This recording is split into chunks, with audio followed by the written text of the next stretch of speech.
Assalamualaikum Nur, gimana kabarnya? Waalaikumsalam, alhamdulillah baik, Endah. Nur jurusan bimbingan konseling kan ya? Boleh diceritain nggak bimbingan konseling itu ngapain aja? Bimbingan konseling Islam lebih tepatnya. Aku jurusan bimbingan konseling Islam karena beda antara bimbingan konseling sama bimbingan konseling Islam. Oh. Nah, itu ngapain aja sih gitu? Aku pas itu belajar soal psikologi. 10% itu aku belajar soal ajaran Islam. Jadi perpaduan antara anak PAI dan psikologi kali ya. Oke, berarti sesuai ya sama topik hari ini yang mau kita bahas ya lah. Yang mau kita bahas hari ini itu tentang catcalling. Karena masih belum banyak yang teredukasi tentang catcalling ini. Nah, kalau menurut Nur sendiri, catcalling dalam pandangan Islam itu ada nggak sih, Nur? Intinya itu catcalling itu sebagai salah satu bentuk pelecehan seksual yang sangat mudah dipahami siapapun, dimanapun dan kapanpun. Itu dasarnya. Nah, kalau di dalam Islam sendiri, sebenarnya catcalling itu dilarang. Kenapa dilarang? Nah, kita memberikan suatu perhatian yang didasari dengan hal yang gak baik gitu. Kan kalau kita perhatian nih sama teman kita, itu kan karena mereka kenal sama kita. Itu jadi hal yang, oh iya dia perhatian karena lingkup kita sama. Kalau untuk Nur sendiri pernah nggak sih Nur di catcallingin di jalan gitu? Itu sih pernah ya, waktu SMP kali ya. Karena mungkin ini kali ya, ini yang Apa nih ini? Ini apa ini? lawan jenis ya, terutama hijab kita. Kelihatan ya aku pegang. Ya, kelihatan. Mungkin karena ya apa yang aku pakai waktu SMP itu belum sesuai dengan aturan gitu, dengan aturan yang seharusnya. Karena waktu aku SMP ya pakai, tapi hanya sekedar pakai gitu. Oh iya iya. Gitu deh. Maklum. Jadi di jalan tuh pasti dengar, neng mau kemana neng gitu. Jadi risih aja gitu dengarnya, apa sih nih orang gitu. Mau apa sih? Kan banyak banget nih masyarakat yang masih belum paham ya tentang catcalling. Nur sendiri mengartikan catcalling nih, misalkan ini udah masuk dalam ranah catcalling nih, gua nggak nyaman, itu seperti apa? Kalau aku sendiri ya, aku sendiri sih dengan dipanggil pakai sembilan gitu, itu sebenarnya udah termasuk dalam bentuk pelecehan seksual secara verbal. Ya, baru secara verbal, tapi itu aja baru secara verbal kita udah ada apalagi pelecehan seksualnya dilakukan secara fisik. Kalau misalkan ada orang yang kena pelecehan seksual nih di jalan, kita tuh harusnya bertindaknya gimana sih Nur? Ya kita sebagai korbannya nih.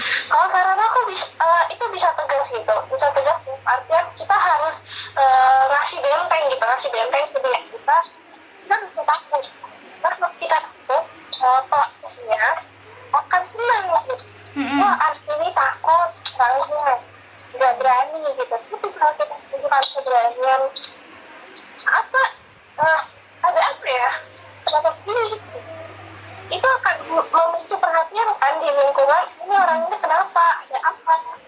Tapi itu kan ada kenanya kan kenapa deh? Kenapa Pak? Ada sebagian orang yang ngelapor tapi malah dinyinyirin gitu. Alah, itu pasti salah lu doang, itu pasti karena lo yang pakai bajunya kayak gini atau yang kayak gitu. Nah, seharusnya sikap kita gimana sih kalau misalkan ada orang yang melapor tentang pelecehan seksual itu, supaya dia nggak lebih down lagi atau malah takut untuk ngelapor? Kalau misalkan ditanya, itu karena baju aja tuh yang begitu, makanya lu digituin gitu. Ya, itu satu sebab di antara yang lain gitu. Tapi faktor terbesarnya adalah kita harus bantu si korban itu supaya mau terbuka dan berkata jujur. Karena ketika dia terbuka dan berkata jujur, itu jadi ada jalur jalur solusi lainnya. Karena terbuka dengan orang lain gitu. Dan kita sebagai orang ketiga yang mengetahuinya udah pasti seharusnya menyediakan wadah yang membuat dia nyaman. Jadi sebenarnya kalau misalkan ada wanita yang pakaiannya itu masih ketat atau mungkin agak sedikit terbuka, yang merasakan pelecehan seksual, itu salah wanita nggak sih sebenarnya kalau menurut Nur sendiri? Kalau soal salah atau enggak sih sebenarnya itu jadi salah satu sebabnya juga, tapi pelakunya sebagai orang laki ya, sebagai istri itu juga salah gitu. Jadi perlu adanya keseimbangan ini. Misal nih, aku pergi keluar rumah, taruhlah perginya ke mall gitu.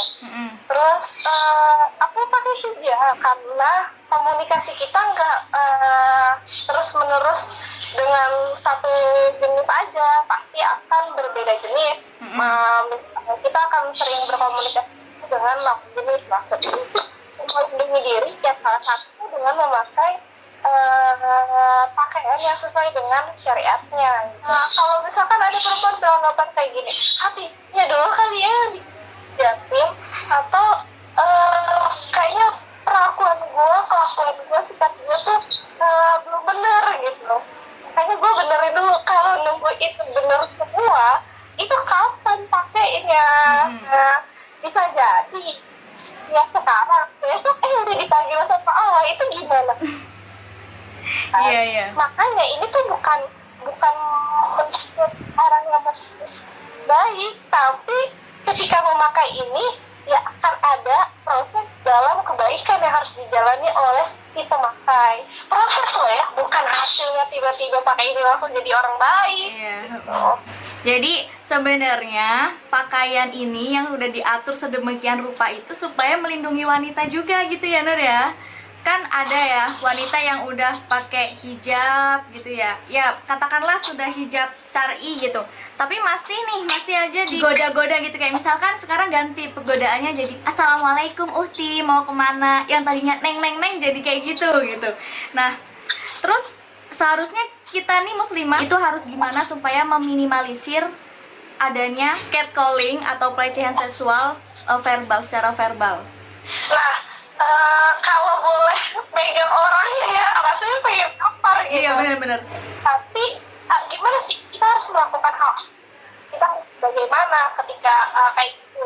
Nah, kita berkaca lagi nih ke diri kita sebagai seorang perempuan, sebagai seorang akhwat. Ketika kita sudah melakukan apa yang sudah dianjurkan dan apa yang sudah diperintahkan oleh pencipta kita, kita lihat lagi, berkaca lagi ke diri kita, apakah yang kita pakai ini sesuai, apakah ketika kita memakai make up yang tebal atau gimana, jadi apa yang kita pakai bisa masuk apa yang diperintahkan. Tapi bukan berarti boleh make up loh ya. Nah, terus apa lagi?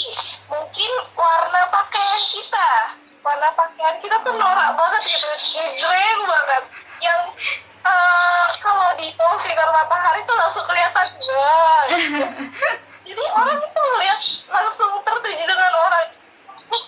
Bukan berarti muslimah dibatasi kayak kayaknya muslimah dibatasi banget ya, ngomong nggak boleh kayak gitu.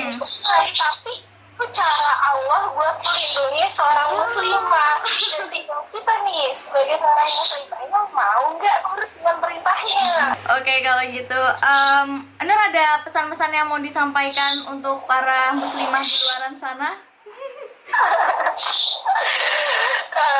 Ya, disclaimer dulu ya teman-teman, aku yang berbicara di sini juga masih belajar soal seperti ini. Mohon maaf tadi ada kata-kata yang kurang berkenan mungkin, tapi soal aturan dari Allah kita harus tegas gitu. Nggak boleh setengah-setengah melakukannya. Kalau kita setengah-setengah ya yang akan didapati pasti setengah-setengah juga. Dan kalian boleh menepis, tapi jangan merasa sendiri gitu. Kalian boleh merasa lelah, tapi jangan menyerah buat selalu melakukan hal kebaikan. Semangat, karena surga sangat luas, kita pasti bisa dipertemukan dengan segala hal yang berkaitan dengan kebaikan. Amin ya Allah. Nur, terima kasih Nur sudah memberikan ilmunya hari ini di YouTube aku.